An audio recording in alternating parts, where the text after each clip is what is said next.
Hay algo inquietante en los vecinos. Gente que vemos todos los días, con quienes intercambiamos saludos casuales en los pasillos o las escaleras, pero que realmente no conocemos.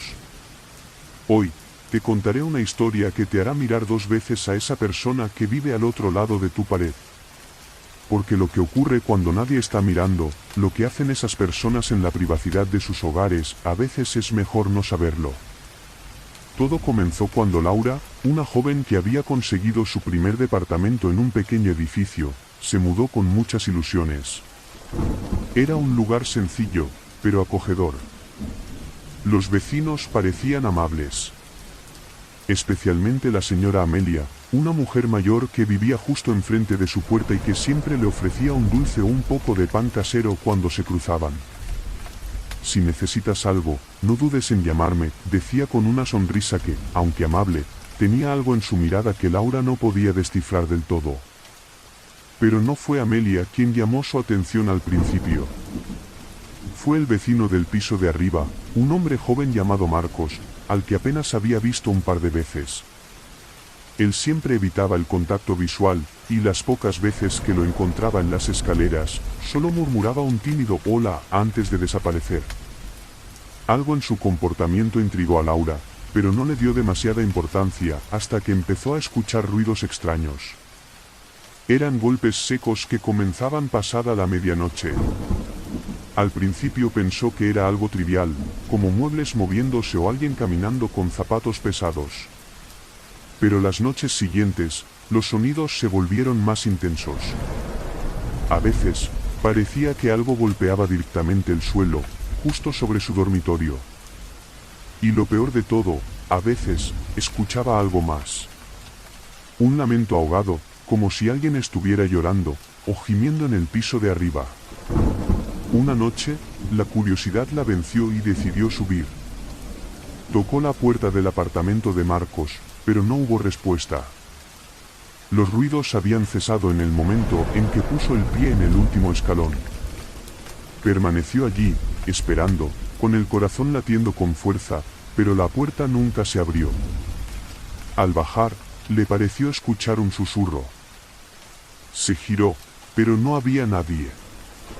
A la mañana siguiente, Laura intentó comentar los ruidos con la señora Amelia.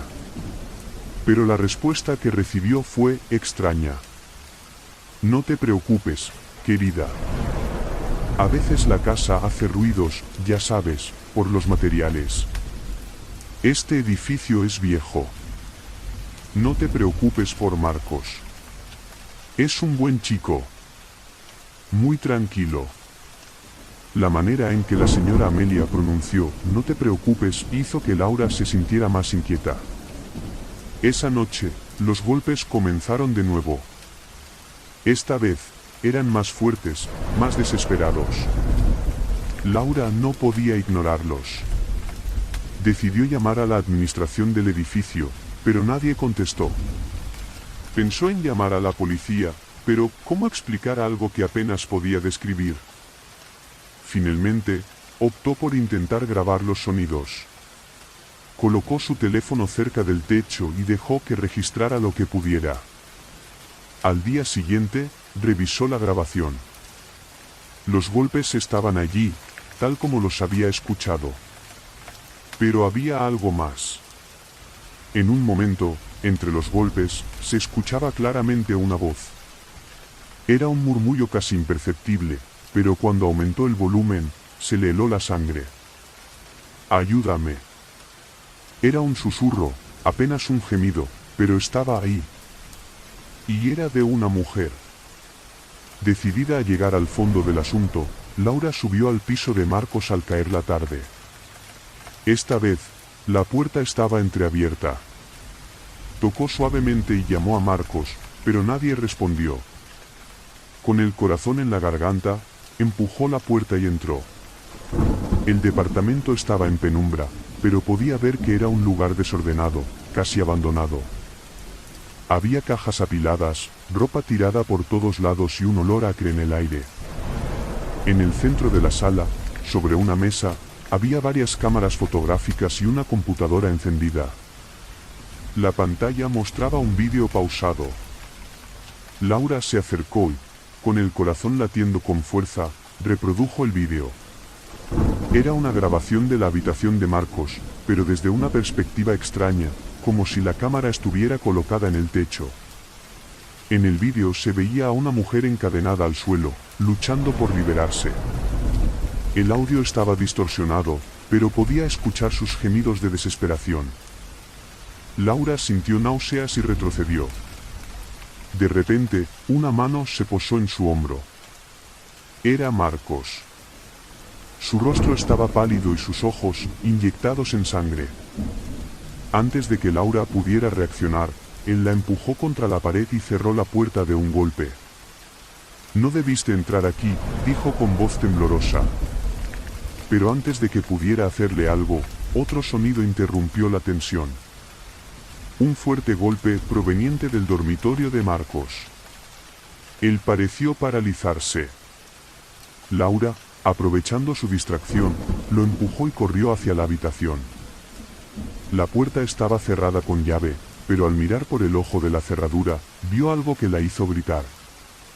Había una figura pálida y delgada, encorvada en una esquina, con los ojos completamente negros. Era la mujer del vídeo, pero algo en ella no era humano.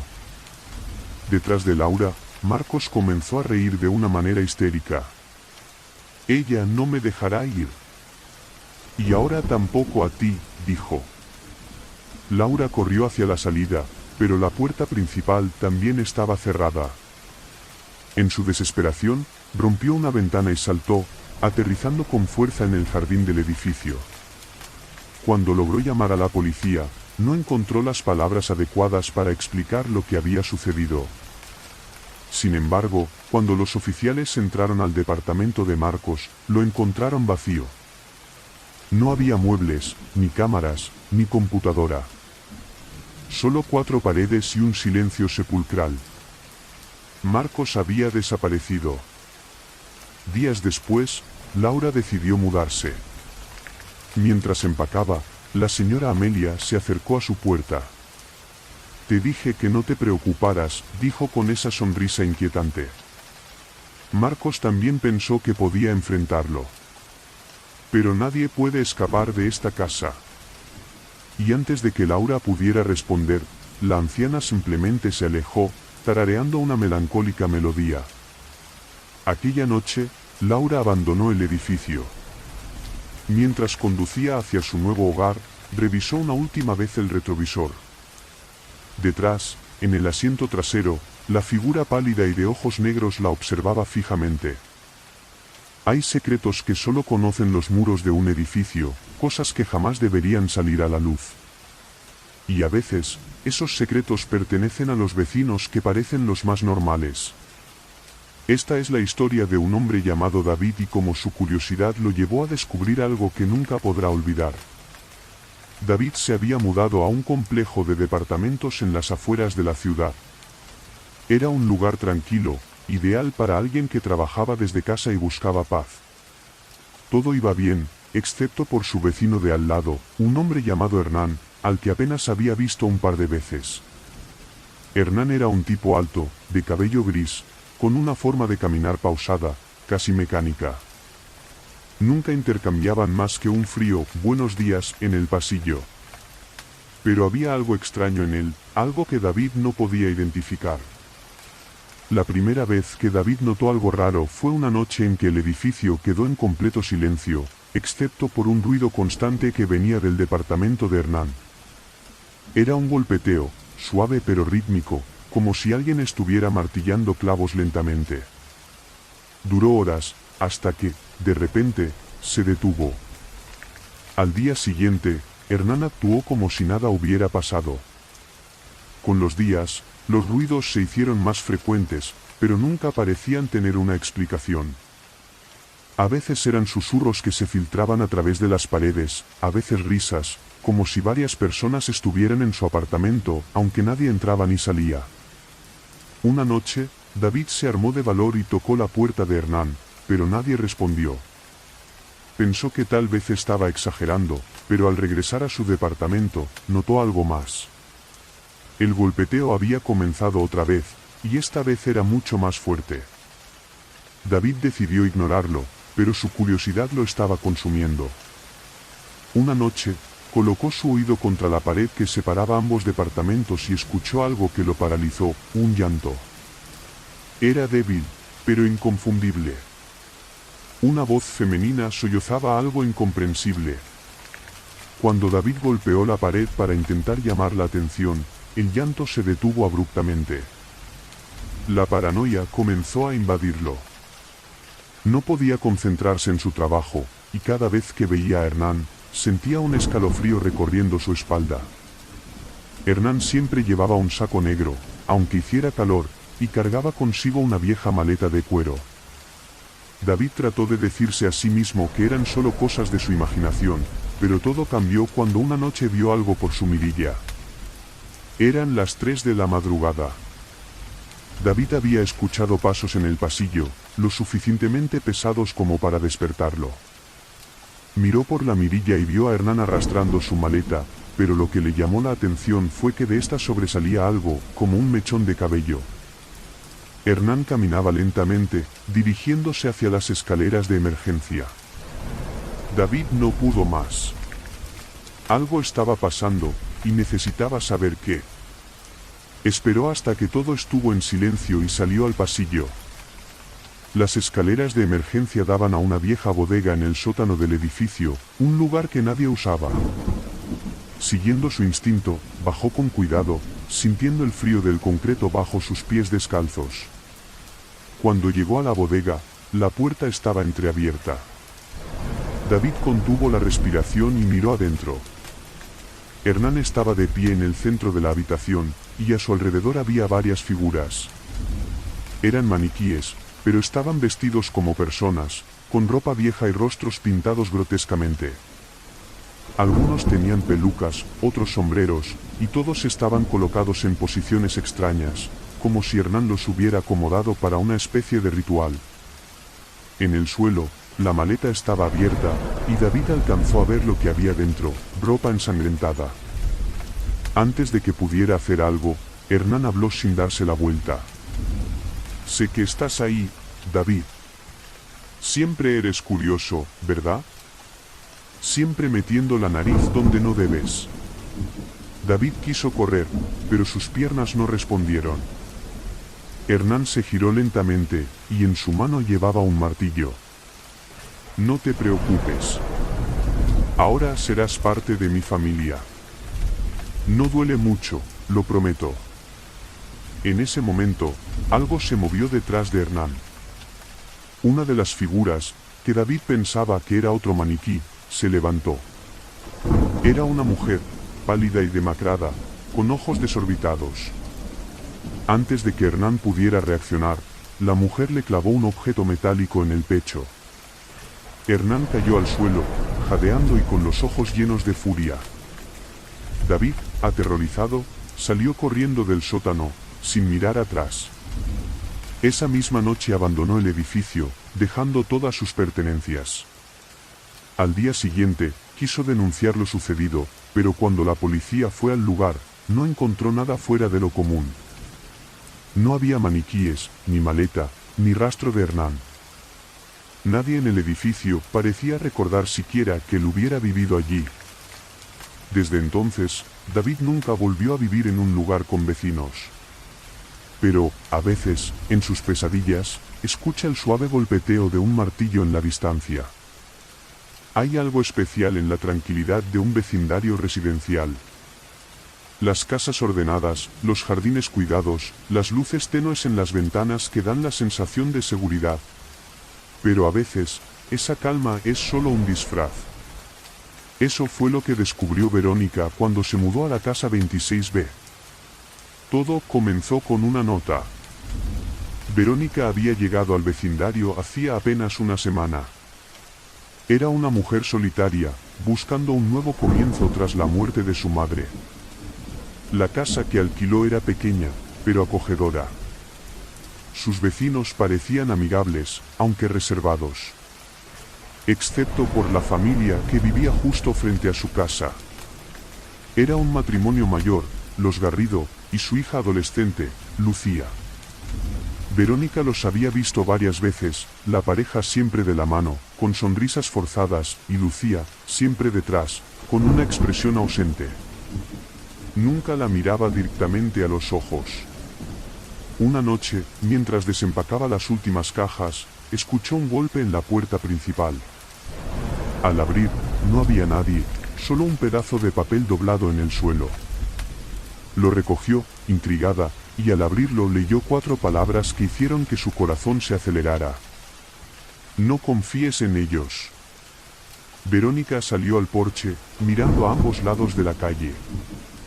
No había nadie. ¿Era una broma? Miró hacia la casa de los Garrido. La luz del segundo piso estaba encendida, y por un momento, juró ver a Lucía detrás de la ventana, mirándola fijamente.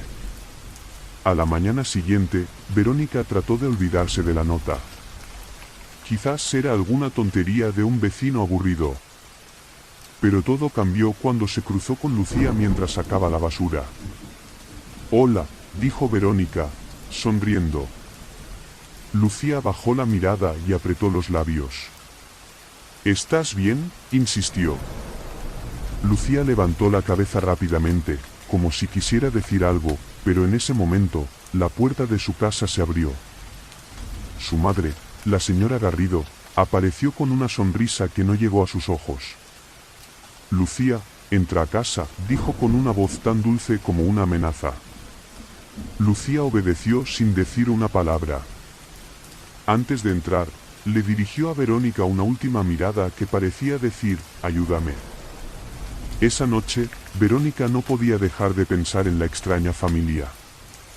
Decidió que al día siguiente hablaría con alguien del vecindario para obtener más información. Pero no tuvo que esperar tanto. A medianoche, se despertó con un ruido extraño. Era un golpeteo, suave pero insistente, que venía de la ventana de su habitación. Al abrir las cortinas, casi gritó, Lucía estaba allí, al otro lado del cristal, con los ojos llenos de desesperación. Verónica abrió la ventana rápidamente. «¿Qué estás haciendo aquí? Podrían verte». «No entiendes», susurró Lucía. «Ellos no son mis padres». Antes de que Verónica pudiera responder, escucharon un grito a lo lejos. Lucía dio un paso atrás, aterrorizada. «Me buscan. Si no vuelvo, ellos. No confíes en ellos, por favor». Y antes de que Verónica pudiera detenerla, Lucía corrió de regreso a su casa. A la mañana siguiente, Verónica no podía sacudirse la sensación de que algo estaba muy mal. Decidió acercarse a otro vecino, un hombre mayor llamado don Ricardo, que vivía al final de la calle. Cuando mencionó a los Garrido, Ricardo frunció el ceño. «Los Garrido», dijo, bajando la voz.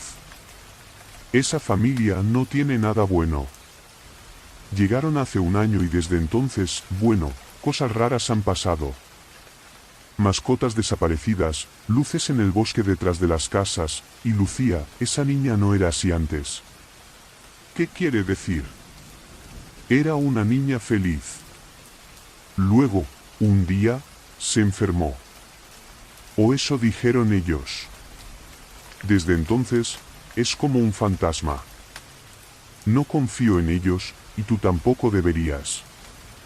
Esa noche, Verónica no pudo dormir. Decidió que necesitaba respuestas. Tomó una linterna. Cuando el vecindario quedó en silencio, salió al jardín. Desde allí podía ver la ventana de Lucía, pero estaba oscura. Sin embargo, detrás de la casa de los Garrido, notó algo extraño, una pequeña luz parpadeante que parecía provenir del bosque. Verónica, impulsada por una mezcla de curiosidad y temor, decidió investigar. Cruzó su jardín y se adentró entre los árboles. La luz se hizo más intensa, hasta que finalmente llegó a un claro. Allí, encontró algo que la hizo retroceder. Un círculo de velas rodeaba un muñeco de paja con clavos en las manos y un rostro pintado que se parecía demasiado al de Lucía. Detrás de ella, escuchó un crujido de ramas. Se giró rápidamente y vio a los Garrido. La madre sostenía un cuchillo, y el padre una cuerda. No deberías estar aquí, dijo la señora Garrido, su voz ahora fría y sin rastro de amabilidad. Verónica intentó correr, pero el señor Garrido la alcanzó. La sujetó con fuerza mientras la señora Garrido se acercaba. Lucía siempre es tan problemática, dijo. Pero ahora tendrás que ayudarnos a calmarla. Justo cuando Verónica pensó que todo estaba perdido, una figura apareció detrás de los Garrido. Era Lucía. Pero no estaba sola. Algo la acompañaba. Algo grande, oscuro, con ojos que brillaban como brasas. Les dije que no me molestaran más, dijo Lucía, y su voz ya no era la de un adolescente, sino algo mucho más antiguo. Lo último que Verónica vio antes de desmayarse fue a la criatura abalanzándose sobre los Garrido. Cuando despertó, estaba de nuevo en su cama, con el amanecer iluminando su habitación.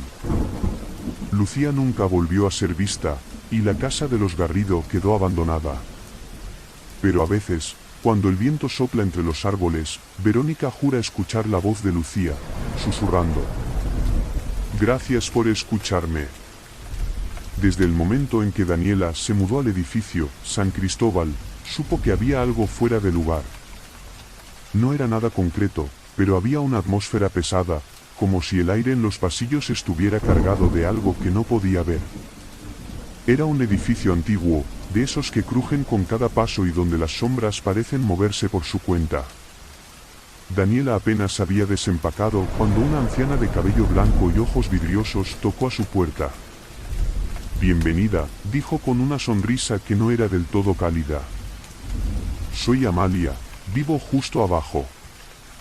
Solo quería darte esto. Le entregó una pequeña cruz de madera tallada a mano. Es, para protegerte, se añadió, casi en un susurro. Antes de que Daniela pudiera responder, Amalia se dio la vuelta y desapareció por el pasillo. Al principio, Daniela pensó que era una costumbre del vecindario, algo inofensivo. Pero a medida que pasaban los días, comenzó a notar cosas extrañas. Por las noches, escuchaba pasos que parecían venir del pasillo, pero cada vez que miraba por la mirilla, no había nadie. Otros inquilinos evitaban hablar con ella, sus saludos quedaban en el aire, y si intentaba iniciar una conversación, rápidamente la cortaban con excusas. Y luego estaba el vecino del departamento 301. Era un hombre de mediana edad, siempre vestido con una camisa arrugada y unos pantalones viejos. Se llamaba Samuel, y aunque parecía amable, tenía un hábito extraño. Cada noche colocaba un vaso de agua frente a su puerta, como si estuviera esperando que alguien lo tomara. Una noche, la curiosidad de Daniela fue más fuerte. Decidió preguntarle. Tocó la puerta, y Samuel tardó en abrir.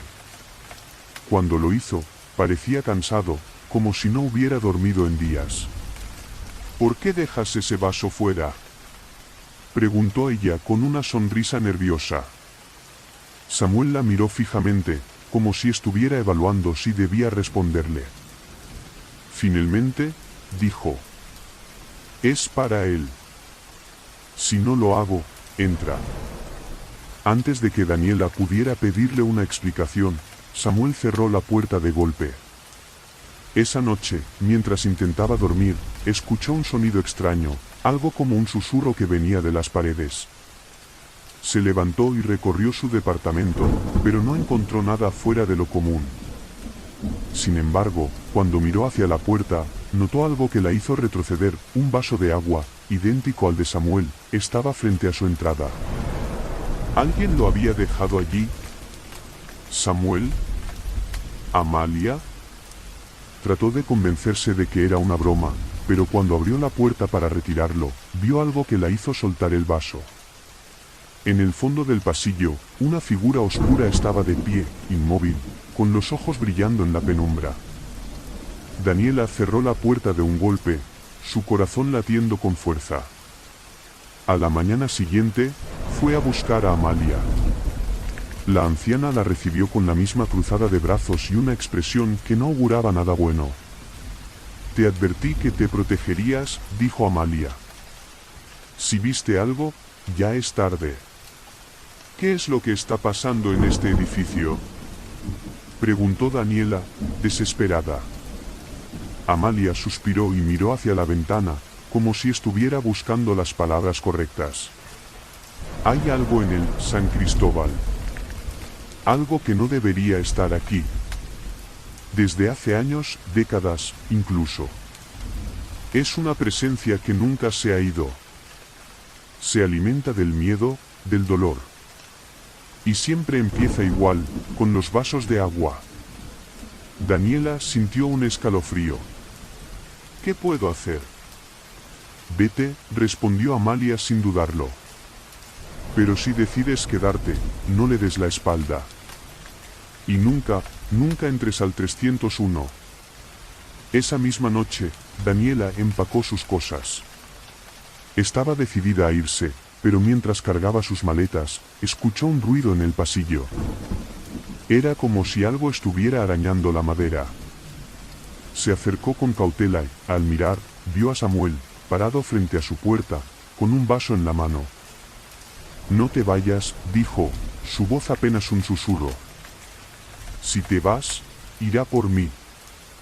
Daniela quiso ayudarlo, quiso decir algo, pero antes de que pudiera reaccionar, Samuel dejó caer el vaso al suelo y corrió hacia las escaleras.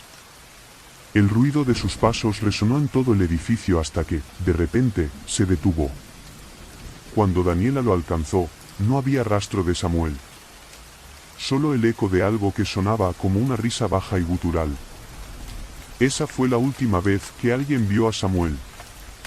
Daniela dejó el edificio esa misma noche, dejando sus pertenencias atrás.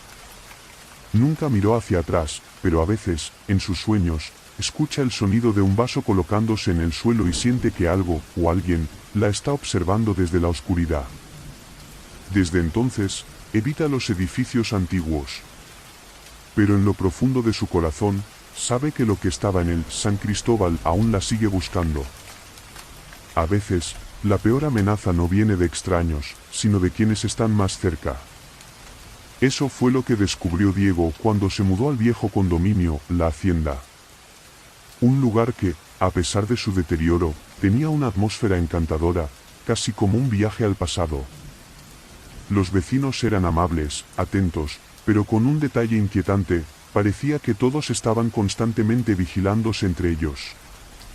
El primer día, mientras descargaba sus cosas, Diego notó a un hombre mayor observándolo desde la ventana del segundo piso.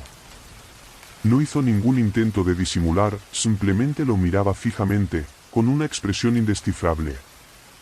Cuando Diego saludó con la mano, el hombre se giró y desapareció detrás de las cortinas. Por la noche, mientras desempacaba, hubo un golpe en la puerta. Al abrirla, se encontró con una mujer bajita, de cabello gris recogido en un moño apretado. «Hola, soy Marta», dijo, con una sonrisa amable. «Vivo en el primer piso. Solo quería darte la bienvenida y un consejo». Le extendió un paquete envuelto en papel de periódico. «Gracias, pero, ¿qué es esto?», preguntó Diego, curioso. «Una llave», respondió Marta, bajando la voz. Su expresión se volvió seria, como si estuviera a punto de decir algo importante. «Úsala si alguna vez escuchas los ruidos en el tercer piso». Antes de que Diego pudiera preguntar más, Marta se dio la vuelta y se fue apresuradamente, casi como si tuviera miedo de ser vista con él. El tercer piso. Diego recordó que el administrador del condominio le había dicho que estaba vacío desde hacía años debido a problemas estructurales. Intrigado, abrió el paquete y encontró una vieja llave de bronce, desgastada por el tiempo. Esa noche, los ruidos comenzaron. Eran pasos, pesados y deliberados, recorriendo el pasillo sobre su cabeza. Diego trató de ignorarlos al principio, pero cuando un objeto cayó al suelo con un golpe seco, no pudo evitar levantarse y mirar. Salió al pasillo y vio algo extraño, una pequeña marca en el techo, como si alguien hubiera arrastrado algo pesado por allí. A la mañana siguiente, decidió preguntar al respecto. Había un hombre joven llamado Luis que vivía en el departamento contiguo.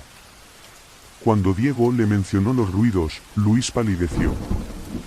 ¿Lo escuchaste?, preguntó, con un tono casi de incredulidad. Sí. Parecía que alguien estaba arriba. Luis negó con la cabeza rápidamente. No hables de eso. No hagas preguntas. Si empiezas a notar cosas, simplemente ignóralas. Es lo mejor. Diego no entendía el miedo de sus vecinos. ¿Era una superstición? ¿Una historia local para asustar a los nuevos? Decidió no darle importancia, pero los ruidos continuaron cada noche, volviéndose más intensos. Hasta que una noche, escuchó algo que lo hizo levantarse de un salto, un golpe fuerte, seguido de lo que sonaba como un grito ahogado. Sin pensarlo, tomó la llave que Marta le había dado y subió al tercer piso. El aire allí era diferente, pesado, con un olor rancio que le revolvió el estómago. Las paredes estaban cubiertas de manchas de humedad, y las luces parpadeaban débilmente.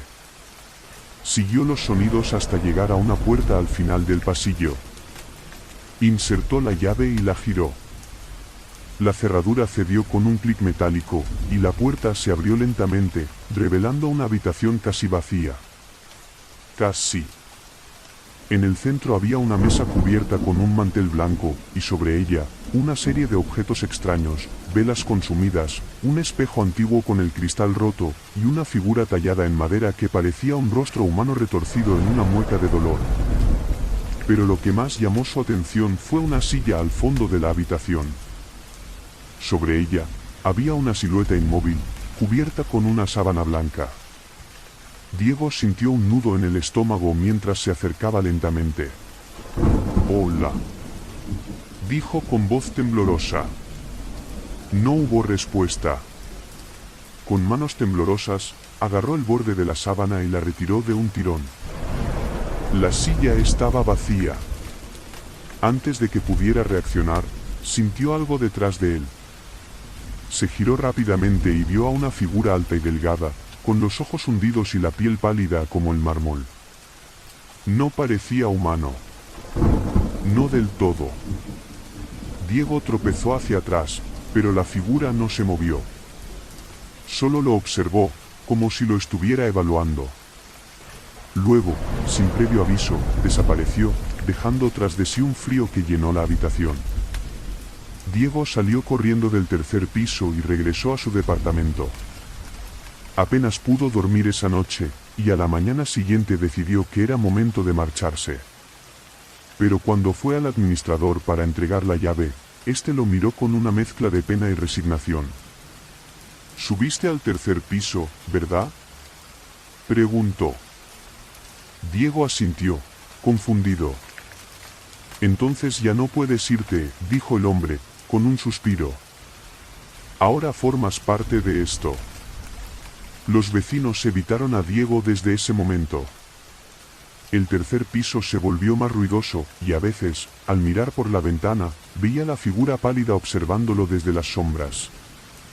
Diego comprendió que el condominio, la hacienda, tenía reglas no escritas. Y una vez que rompías una de ellas, no había forma de escapar. Había algo inquietante en el vecindario donde Clara acababa de mudarse. A primera vista, parecía perfecto, calles limpias, jardines bien cuidados y vecinos sonrientes. Pero había una regla extraña que todos seguían sin cuestionar. Cada casa tenía un jardín delantero, y en todos había pequeñas estatuas de animales, ángeles o figuras humanas. Clara pensó que era una simple tradición del vecindario, algo para embellecer el lugar. Pero el detalle perturbador era que nunca, bajo ninguna circunstancia, se debían mover esas estatuas. «Es una vieja costumbre», le explicó su vecino más cercano, el señor Ortiz, un hombre de cabello gris y mirada cansada. «Solo recuerda no tocarlas». Clara rió, pensando que era una superstición inofensiva. Pero pronto, esa regla dejó de parecerle tan graciosa. Una noche, mientras trabajaba hasta tarde, escuchó algo extraño afuera. Parecía un susurro, suave al principio, como si alguien estuviera hablando entre dientes. Al mirar por la ventana, no vio nada. Sin embargo, una de las estatuas del jardín, un conejo de piedra que solía estar al lado del camino, ahora estaba más cerca de la puerta de entrada.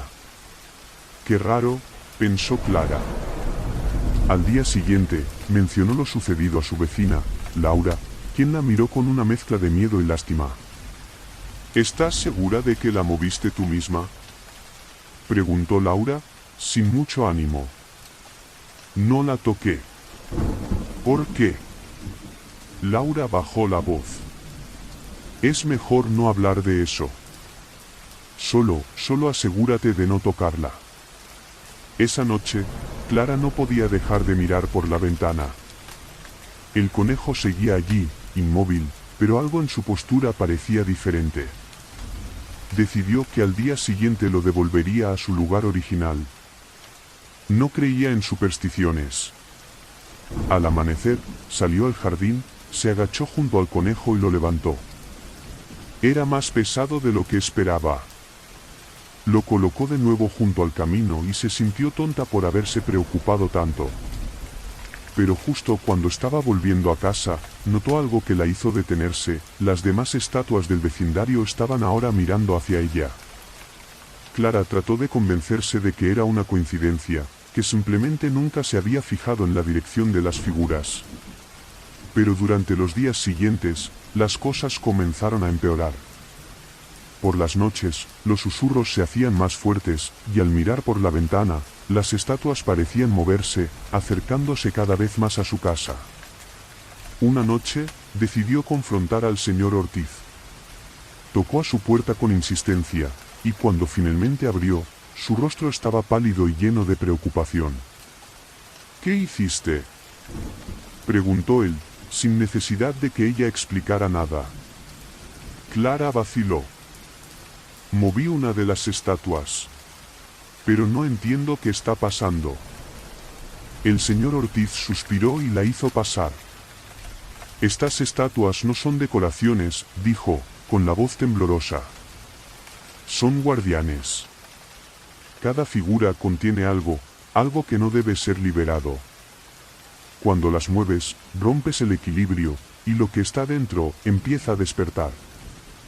Clara rió nerviosamente. Esto es ridículo. ¿Está tratando de asustarme? El hombre negó con la cabeza. No necesitas creerme, pero mira alrededor.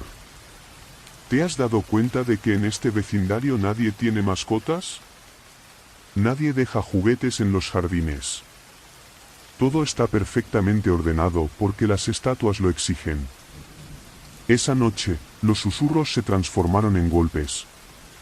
Clara se encerró en su habitación, con las luces apagadas, pero el sonido de pasos pesados resonaba afuera.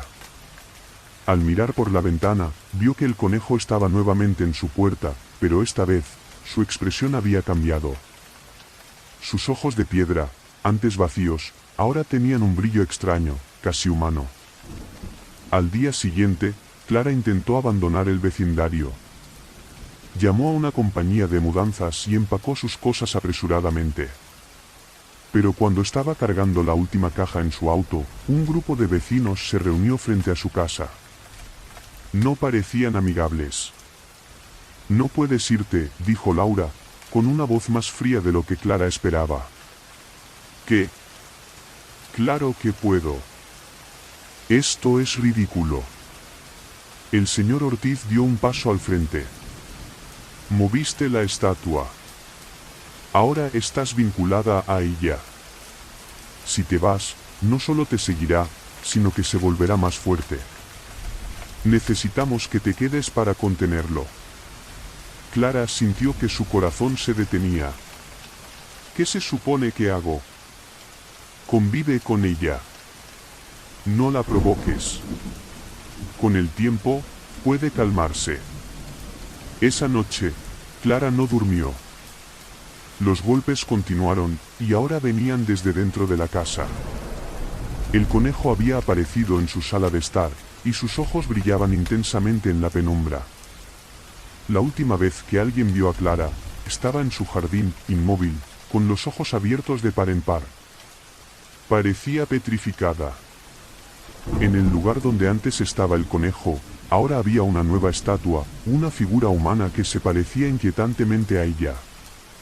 Desde entonces, los nuevos vecinos del vecindario siempre reciben la misma advertencia: nunca toques las estatuas. Desde que Sofía se mudó al complejo Vista Serena, algo no se sentía bien. Era un edificio moderno, con amplios ventanales y jardines cuidados, pero el ambiente tenía un peso extraño, como si las paredes ocultaran secretos. A los pocos días de instalarse, Sofía comenzó a notar algo peculiar: todos los inquilinos evitaban pasar cerca del apartamento 5B. Estaba al final del pasillo, su puerta siempre cerrada y el buzón vacío. Aunque era obvio que nadie vivía allí, los vecinos actuaban como si lo habitara alguien o algo. Una tarde, mientras volvía del trabajo, decidió preguntar. Encontró a Marcos, un hombre mayor que vivía en el 4A, y con tono casual mencionó: «Oye, ¿por qué todos evitan el 5B?» Marcos la miró como si hubiera dicho algo prohibido. «No deberías hablar de eso. Es mejor no saber». Sofía rió nerviosa. «Vamos, no puede ser tan grave. Solo quiero entender». Marcos bajó la voz. «Escucha, solo te diré esto: nunca, bajo ninguna circunstancia, toques esa puerta». Sofía no sabía si reír o sentirse preocupada. Era ridículo, pero esa advertencia quedó rondando en su mente. Durante días, evitó mirar hacia el 5B, pero algo en su interior la impulsaba a saber más. Una noche, mientras intentaba dormir, escuchó algo. Un golpeteo rítmico que provenía del pasillo. Se levantó con el corazón acelerado y miró por la mirilla de su puerta. No había nadie. El sonido continuaba, más insistente. Contra todo instinto, abrió la puerta. El pasillo estaba vacío, excepto por algo que no había visto antes. Frente al 5B, había una caja de cartón. Era pequeña y estaba cubierta de manchas oscuras. Sofía no pudo evitar acercarse. La curiosidad era más fuerte que su miedo. Cuando llegó a la caja, notó que algo dentro se movía, como si estuviera vivo. Contuvo la respiración y la abrió. Dentro había un pájaro muerto. Sus alas estaban torcidas de manera antinatural, y sus ojos parecían mirarla directamente. Antes de que pudiera procesar lo que veía, la puerta del 5B se abrió ligeramente, emitiendo un chirrido largo y agudo. Sofía retrocedió, aterrorizada. «Hola», preguntó, su voz temblorosa. No hubo respuesta. La puerta quedó entreabierta, mostrando apenas un pasillo oscuro. Algo en el aire cambió, un frío que le caló hasta los huesos. Al día siguiente, intentó contarle a Marcos lo que había sucedido, pero él negó con la cabeza antes de que terminara. «Si la puerta se abrió para ti, no hay nada que puedas hacer». Sofía lo miró confundida. «¿Qué significa eso?» «Significa que ahora te ha elegido». Esa misma noche, mientras trataba de ignorar las palabras de Marcos, volvió a escuchar los golpes. Esta vez no eran rítmicos. Eran frenéticos, como si alguien estuviera desesperado por salir. Contra toda lógica, sintió la necesidad de regresar al 5B. Cuando llegó, la puerta estaba completamente abierta. Dentro, no había muebles ni decoración, solo un espacio vacío que parecía absorber la luz. Al entrar, sintió que el aire se volvía más denso, dificultándole respirar. En el centro de la habitación, había un espejo de cuerpo entero. Estaba sucio y agrietado, pero lo más extraño era su reflejo. Sofía no se veía a sí misma. En su lugar, el espejo mostraba el pasillo, y en él, una figura oscura que no estaba allí en la realidad. De repente, la puerta se cerró detrás de ella con un golpe ensordecedor. Sofía giró rápidamente, pero no había nadie. Cuando volvió a mirar el espejo, la figura estaba más cerca, con los brazos extendidos hacia ella. «Déjame salir», gritó, golpeando la puerta con desesperación. El sonido de risas infantiles llenó el espacio. Era dulce al principio, pero pronto se tornó siniestra, como si proviniera de algo que imitaba a un niño, pero no lo era. Cuando finalmente logró abrir la puerta y salir corriendo, los vecinos estaban en el pasillo, observándola en silencio. Nadie dijo una palabra, pero todos tenían la misma expresión, resignación. Esa noche, Sofía empacó sus cosas y decidió irse. Mientras cargaba sus maletas, el portero del edificio se acercó. «¿Tocaste la puerta?», preguntó con voz grave. Sofía no respondió. «Entonces no podrás escapar». Intentó ignorarlo, subió a su auto y manejó hasta un hotel. Pero en el espejo del baño, vio algo que le heló la sangre. La figura del 5B estaba detrás de ella, inmóvil, con una sonrisa torcida. Desde ese día, cada espejo que encuentra muestra lo mismo. No importa dónde esté, el apartamento 5B la sigue. Y ahora entiende que, una vez que cruzas esa puerta, nunca estás realmente fuera.